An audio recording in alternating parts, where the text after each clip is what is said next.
Hello, my name is Keshwani. That's Keshwani, Keshwani.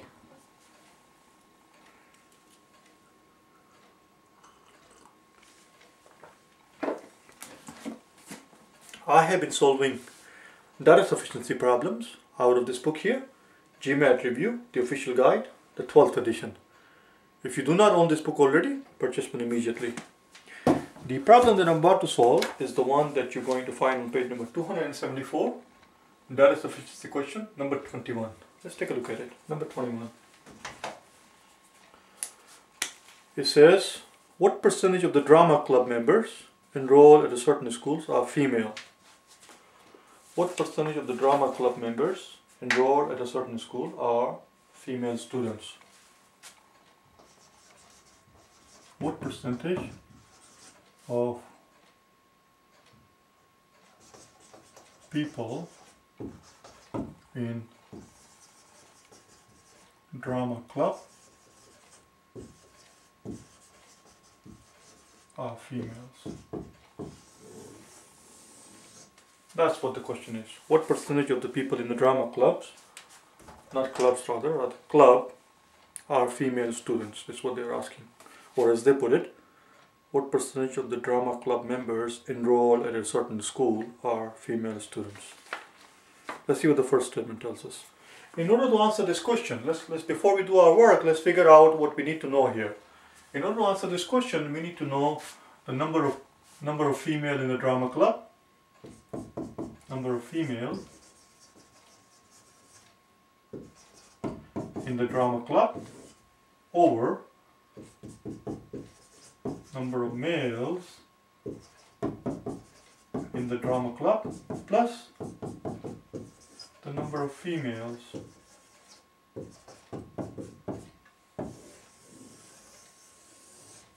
That's what we need to know in order to answer the question, what percentage of the people in the drama club are female. Well, this is what we need to know. We need to know the number of female in the club and the breakdown of number of male and number of female.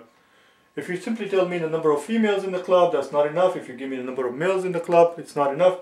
I need to know the number of males and the females in the club. If you can give me the breakdown as to how many males are there, how many females are there, we can figure out the percentage. As simple as that. So we'll see what the two statements give us. Number one, statement one.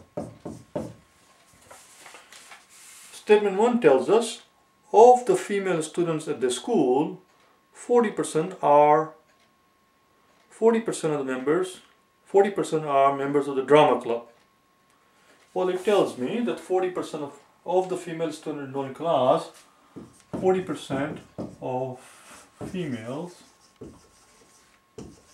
at the school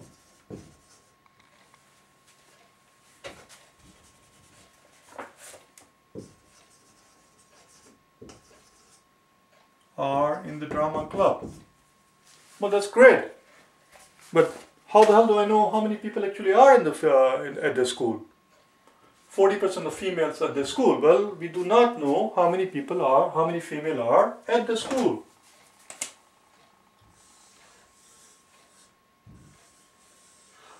We do not know this. And until we know how many females are there at the school, we cannot figure out what 40% of that amount is. That's one problem. The second problem is, even if we could figure out somehow, which we cannot here, the number of females, the first statement tells us absolutely nothing at all about number of males. So even if the second statement tells us something about the actual number of males, the first statement doesn't do any job at all. It does not there is no way of figuring out how many females are there in the school. All you have told me is that of all the females in the school, 4 out of 10 are in the drama club, which is great. But how many females are there in the school? Before I can figure out 40% of that amount, I need to know the amount. We do not have that. The first statement is not enough. Oh, we forgot to do this thing.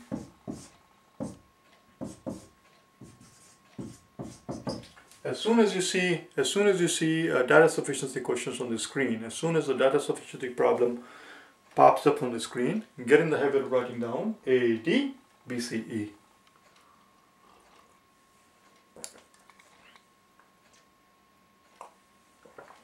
A, D, B, C, E. Since we just established that this statement 1 by itself is not enough, that tells me that the answer cannot be A or D. Let's look at second statement. Answer, whatever it is, has to be out of these three options. And why do we do it like that? Because if in the real exam, one or two things might happen. In the real exam, you might be running out of time, the clock is ticking, and you have a certain number of questions still to go, and only certain few minutes left. Well, you gotta pick and choose your battle. You're not gonna win them all. So if I have a limited amount of time left, I know I won't have the time to do a good job on all the questions. So I have two choices. Do I do not so good job in all the rest that are coming up, or do I do a good job on the few of them and skip a few? That's not what you want to do.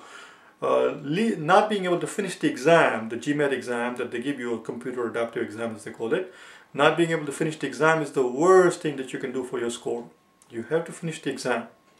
So in that case, if I'm running out of time, I analyze one statement, I narrow down my odds, in this case 1 out of 3. If the nature of the first statement is such that we found out that the first statement is enough by itself to answer the questions, we would have crossed out B, C, and E, in which case we have narrowed down to odds of 50-50. Here we have odds of 1 out of 3. So if I'm running out of time and if I don't have enough time to analyze the second statement, I'm just going to pick 1 out of 3. 1 out of 3 is a good odds and just move on with my life, go to the next question.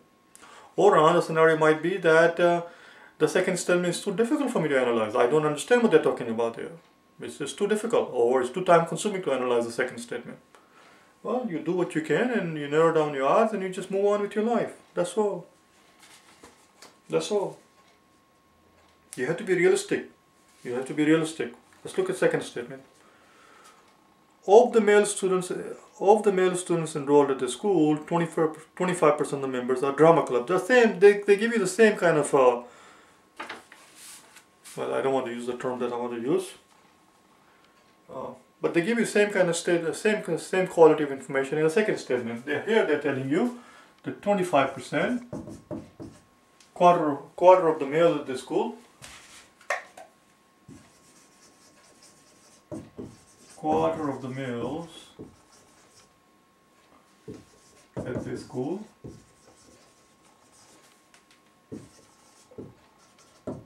are in the drama club.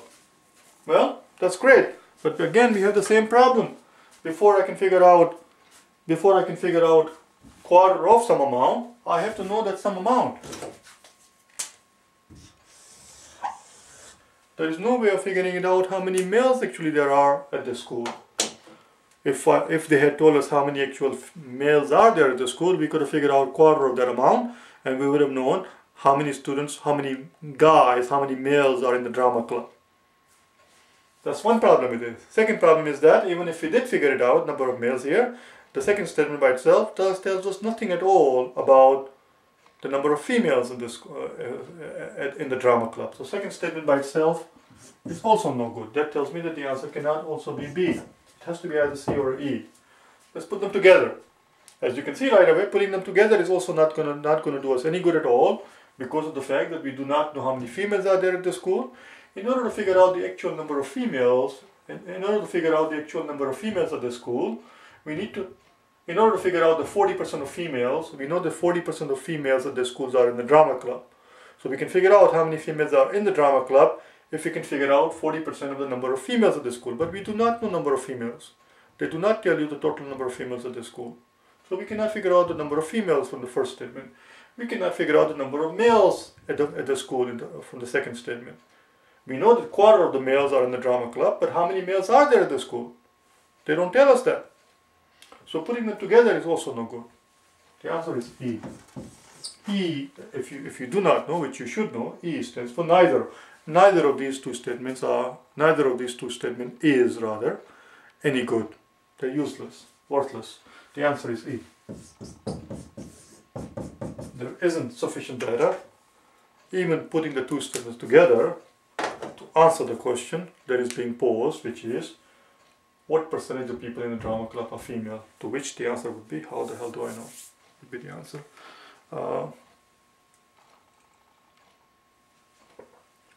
I hope you found it helpful. If you wish to get hold of me for personal private tutoring, I do face-to-face tutoring. I tutor over the Skype, through the internet. via Skype, and I also tutor over the telephone. I know it sounds weird, but it does work. People have tried it. I was surprised myself when I started about a year ago or so tutoring over the telephone and through Skype. It works. Give it a try for a session and see how it goes. If you wish to get hold of me for any reason at all for your preparation for GMAT, go to my website at www.for4gmat.com and send me an email. Or you can go to www.keshwaniprep.com and send me an email. Alright? Thanks.